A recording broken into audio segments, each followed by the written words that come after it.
Hi, I'm Mike, and in this short video series, I'll be going behind the scenes of What's Missing, the latest show from Casefile Presents, which I co-produced. What's Missing is a brand new 10-part series that explores the wide-reaching, devastating impacts that occur when someone disappears without a trace. Hosted by a founder and CEO of Missing Persons Advocacy Network, or MPAN in short, the series features candid interviews with family members and loved ones of missing Australians. And that's going beyond the headlines to provide that deep insight into their searches and struggles. What's Missing is available now on your podcasting app, so search for it and subscribe.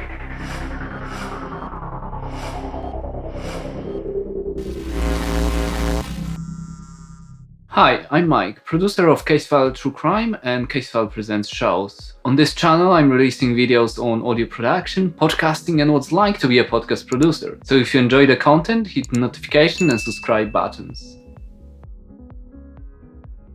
The first thing that comes to mind when we're talking about music for podcasts is, of course, the main theme. Now, Loren O'Keeffe, the host of What's Missing, knew an artist, Jess Ribeiro, and wanted to use her song called Wildflowers as the main theme for the podcast.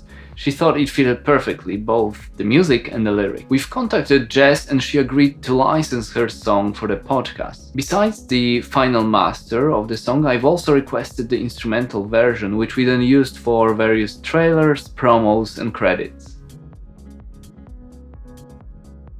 As I mentioned in previous videos, the structure for the 8 main episodes would follow the same flow. So you have the story, the chat, and then the outro and the credits. My idea was to make the story and then that outro bit into a nice polished mix with a background score similar to what I do for Casefile. Then the interview with the guest wouldn't have any music at all.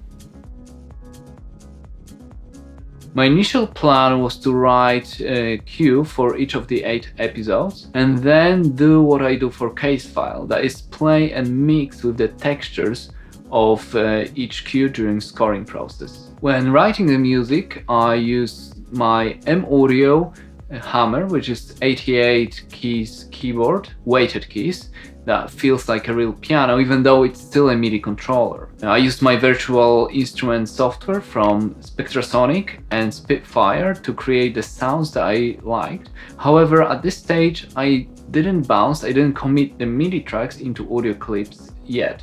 But I did write down the sounds that I wanted to use for each track. As far as the music goes, by this point, I knew the episodes well and what I wanted to convey with the score. Of course, the subject matter is similar in each episode, so I've opted for piano, strings, some pads, rhythmic elements, and at some point some guitar as well. The music was a little bit softer, a little bit more melodic, what I usually do for Casefile, but I was happy with the finished work, and then I got to the scoring. The story at the beginning of each episode varied from 10 minutes to 25 minutes, the longest one. Now the question is, how do I use just one cue, which is 5 to 6 minutes, to score a 25-minute story part and not repeat itself 5 times? This is what I learned from working on Casefile for nearly 5 years now, having to score up to 2-hour episodes pretty much on a weekly basis. Now, it's a bit of a cheating, but I've learned that playing with textures can be as powerful as creating new music.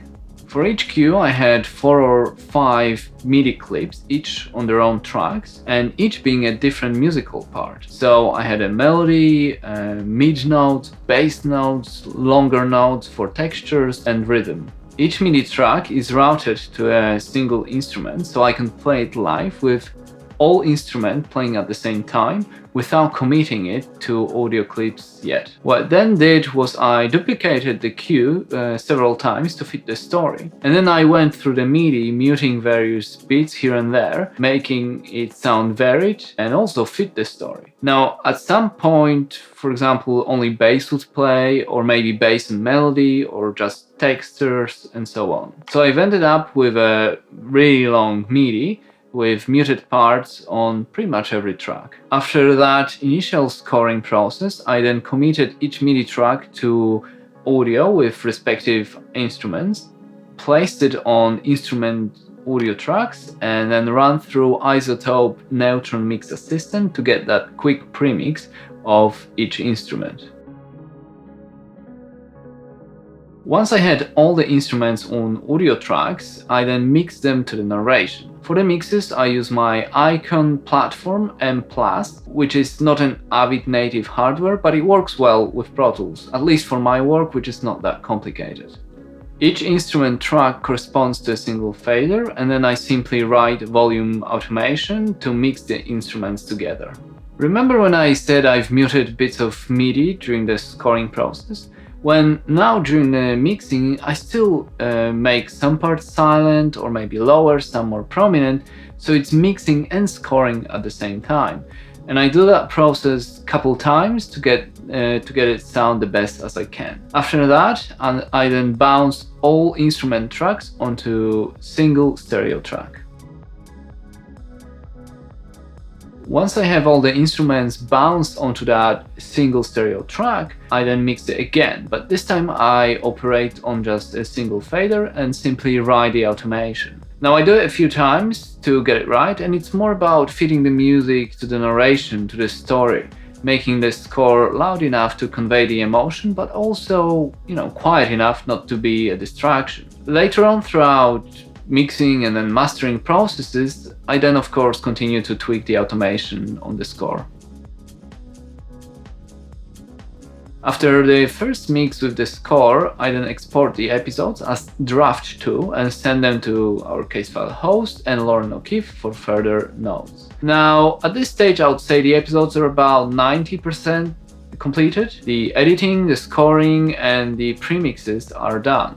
What's left is just making it sound well together and final tweaks. Scoring is always one of my favorite parts of production. When I was younger, I wanted to be a film composer, and I feel that doing music for Casefile and Casefile Presents shows is just the next best thing, and I always look forward for this part of the process. In the next video, I'll talk about mixing what's missing, but in the meantime, subscribe to the podcast. That's it for today. I'm Mike from Mike Migas Production. If you enjoyed this video, if you want to learn more about podcasting and audio production, visit the rest of my channel as well as my website, mikemigas.com. For now, share, like, subscribe, and I'll see you later.